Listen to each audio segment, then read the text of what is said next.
Saat berbagai cara dan gaya hidup serba online, berbagai modus kejahatan pun makin berkembang dan semakin canggih.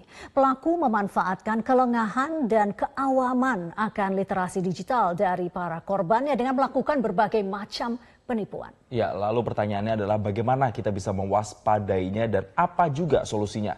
Telah bergabung bersama kami Alphonse Tanujaya selaku pengamat keamanan siber. Selamat siang, Pak Alphonse. Selamat siang Jason, selamat siang Vivi. Ya, terima kasih telah bergabung bersama kami di Newsline. Pak Alphonse, kita melihat tadi rilis sudah ada hampir 500 orang yang menjadi korban dengan kerugian mencapai 12 miliar rupiah hanya karena mengklik tautan yang dikirim secara random. Ini apa sebenarnya? Apakah memang ini modus baru dalam dunia penipuan atau apakah ini ada efek dari kebocoran data yang sempat ramai di Indonesia beberapa waktu lalu atau seperti apa ini sebenarnya, Pak Alphonse? Kalau melihat sasaran dari targetnya, rasanya sih kemungkinannya sangat kecil jika ini dikirimkan secara random. Kemungkinan besar ini dikirimkan karena penipu ini sudah memiliki database. Kenapa?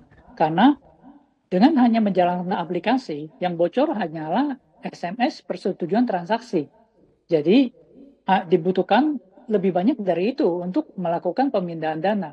Pemindahan dana membutuhkan user ID, password, dan PIN transaksi. Nah, jadi kalau cuma bocor SMS OTP-nya saja, ya tidak cukup untuk melakukan pemindahan dana. Jadi hal ini yang patut menjadi perhatian kita bahwa ada dua kemungkinan data ini bocor dari mana. Yang pertama, memang datanya bocor, apakah pengelola mobile bankingnya tidak menyimpan dengan baik sehingga bocor? Kalau ini parah sekali. Ini pengelola mobile banking yang harus bertanggung jawab atas semua kerugian yang terjadi. Ini kemungkinan pertama. Kemungkinan kedua, yang kemungkinan besar terjadi adalah ini terjadi kebocoran ini dari phishing atau scam yang terjadi sebelumnya. Seperti kita ketahui di tahun 2022 pertengahan ada phishing, ada kenaikan biaya administrasi transfer 150.000 flat. Jika tidak setuju, silakan isi link ini gitu. Nah, tentunya tidak ada yang setuju. Siapa yang mau dikenai 150.000 untuk biaya transfer flat? Maka korbannya akan mengisi link itu dan ketika link itu diklik, itu akan meminta korbannya untuk memasukkan user ID, password, dan PIN transaksi. Nah, kemungkinan besar dari sana, itu salah satu kemungkinan lainnya, sehingga itu bisa didapatkan. Lalu, melihat dari ketika terjadi transaksi, transfer transaksi, ponsel korbannya tetap menerima peringatannya. Jadi kelihatannya bahwa itu bukan terjadi perpindahan akun ke ponsel lain, ponselnya tetap di ponsel yang bersangkutan, tetapi transaksi itu dilakukan tidak dari ponsel. Transaksi pencurian dananya kemungkinan besar dilakukan dari internet banking. Nah, karena itu penyedia layanan internet banking perlu memperhatikan bahwa jangan menggunakan OTP yang lemah. Jadi OTP itu ada 3 jenis. OTP yang pertama itu OTP menggunakan token, kalkulator token. Nah, itu tidak menyangkut perangkat lain. Kalkulator token kan offline. Itu sangat kuat. Jadi sangat sulit untuk dicuri. OTP kedua adalah OTP menggunakan seperti kita lihat di ponsel kita ada Google Authenticator atau AUTI. Itu lebih lemah tetapi masih relatif lebih aman. Dan OTP terakhir, OTP yang paling lemah, OTP SMS. Mengapa OTP SMS ini paling lemah? Karena ini melibatkan pihak ketiga, melibatkan operator OTP. Satu, bisa bocor dari sana. Kedua, melibatkan perangkat kita. Jadi seperti hari ini kita lihat. Jadi kita tidak sadar menjalankan aplikasi APK dengan berbagai macam rekayasa sosial. Yang pertama dari kurir online, yang kedua sekarang undangan pernikahan, sekarang sedang beredar tagihan BPJS, yang jika diklik akan melakukan forwarding SMS. Nah, jadi kuncinya adalah OTP yang lemah ini jangan digunakan untuk menyetujui transaksi yang krusial gitu. Kira-kira hal itu yang perlu diperhatikan Jason dan Vivi. Ya, Pak Alphonse, tadi Anda beberapa kali mengatakan OTP yang lemah. Tapi bagaimana ya penjelasannya bahwa sebuah tautan itu bisa menyedot dana kita dengan mudahnya begitu? Oke, saya setuju. Ini pertanyaan yang sangat baik. Jadi hanya dengan menjalankan APK itu tidak cukup untuk membuat dana kita hilang. Bagi korbannya mungkin dia cuma mengklik itu tahu-tahu dananya hilang. Sebenarnya proses di belakang yang terjadi itu cukup panjang. Jadi prosesnya adalah ketika mengklik APK itu, dia akan mengeluarkan pop-up. Apakah Anda yakin ingin menginstal aplikasi dari luar Play Store?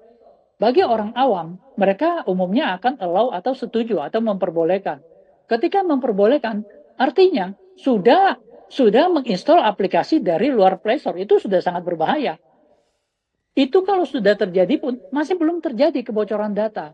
Lalu akan muncul lagi peringatan. Apakah Anda ingin memberikan akses membaca SMS kepada aplikasi ini? Nah, jika itu di-allow juga, nah itu baru terjadi. Semua SMS akan diambil oleh aplikasi yang diberikan tadi, lalu akan dikirimkan. Nah, dalam kasus ini yang banyak terjadi adalah aplikasi dikirimkan ke aplikasi Telegram dari penipunya. Nah, di sana mereka hanya mendapatkan OTP. Jadi kalau untuk menguras dana ini nggak cukup. Perlu apa? Perlu user ID, password, dan PIN.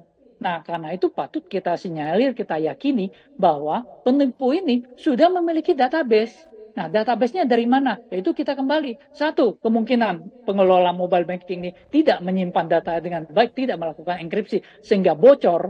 Jadi di sana ada data kredensial mobile banking, lalu ada data nomor telepon dari korbannya, sehingga bisa dijadikan sasaran. Lalu, itu kemungkinan pertama, kami sangat tidak harapkan. Kalau itu terjadi, sangat fatal. Lalu kemungkinan kedua adalah yang seperti kita ceritakan tadi, terjadi phishing sebelumnya, lalu mereka berhasil mendapatkan kredensial ini, lalu mereka menyusun strategi untuk mendapatkan SMS OTP dan dibarengi dengan ya OTP-nya mengandalkan SMS, ya itu memungkinkan terjadi pengambilan dana. Kami ada saran, jika Anda mendapatkan pengiriman aplikasi ini, kemungkinan besar, dugaan kami berdasarkan data yang tadi, data Anda sudah ada di tangan penipu. Jadi Anda harap segera mengganti password dari internet banking dan mobile banking yang ada, PIN transaksi internet banking dan mobile banking yang ada, itu saran darurat. Lalu saran berikutnya, segera ganti user ID dari mobile banking ke bank, ganti.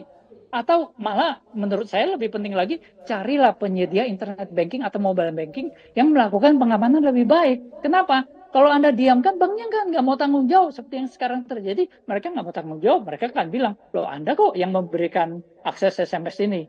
Tetapi kan secara tidak langsung, ini karena pemilihan pengamanan transaksi yang lemah dari penyedia mobile banking dan internet banking. Kira-kira begitu, Vivi.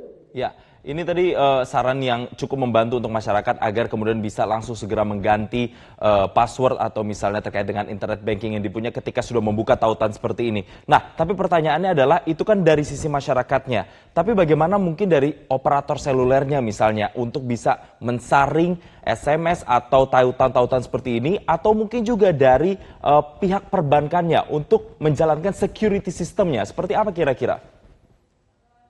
Dari sisi operator SMS itu juga ini ini memang secara sistem. Jadi pengelola OTP ini adalah pihak ketiga. Jadi even bukan pihak operator. Jadi ada perusahaan pengelola OTP yang menyediakan sistem pengamanan. Sehingga ini sebenarnya di luar dari mobile banking ini, jika terjadi kebocoran OTP ini, selain mobile banking, akun WhatsApp juga bisa diambil alih. Kita juga bisa menjawab. Ini bisa menjawab mengapa dulu banyak aktivis atau banyak wartawan atau rekan-rekan yang WhatsApp-nya bisa diambil alih. Itu karena OTP-nya berhasil diambil gitu.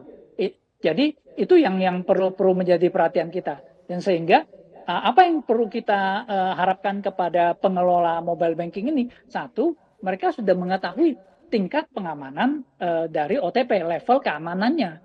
Jadi kalau bisa hindari untuk menggunakan level pengamanan yang lemah. Jadi seperti hanya mengandalkan SMS untuk menyetujui transaksi, itu sangat berbahaya. Apakah bisa dilakukan cara lain? Salah satu contohnya seperti kartu kredit. yang melakukan pengamanan persetujuan transaksi tidak mengandalkan SMS tetapi menggunakan USSD. USSD itu adalah sistem komunikasi internal operator. Jika kita lakukan transaksi melalui kartu kredit, kita belanja online, lalu kan muncul dan itu tidak masuk ke SMS dan itu sangat sulit untuk dicuri. Itu salah satu alternatifnya. Alternatif kedua yang menggunakan Google Authenticator. Alternatif ketiga paling aman menggunakan token internet banking gitu. Jadi hal itu yang perlu diperhatikan. Di luar dari memang penegak hukum juga perlu menindak dengan tegas. Lalu ada satu lagi, sebenarnya pihak regulator juga kami harapkan juga melihat dengan teliti, OJK untuk melihat dengan teliti hal ini. Jangan sampai kalau hal ini sering terjadi, ini seperti yang terjadi di Bung Derasmus ini, sangat kasihan mereka yang rakyat kecil, 14 juta bagi mereka besar sekali. Dan karena hal ini terjadi, ini mereka kehilangan kepercayaan terhadap kanal digital. Nah, kalau hal ini sering terjadi, masyarakat akan menghindari kanal digital. Nah, padahal pemerintah katanya ingin menggalakkan ekonomi dari kanal digital. Kenapa? Karena bisa memberikan multiplier effect. Ya, durasinya sayang sekali sudah habis, tapi kami terima kasih Bapak sudah berbagi informasi kepada kami. Selamat bertugas kembali, Pak Alphonse.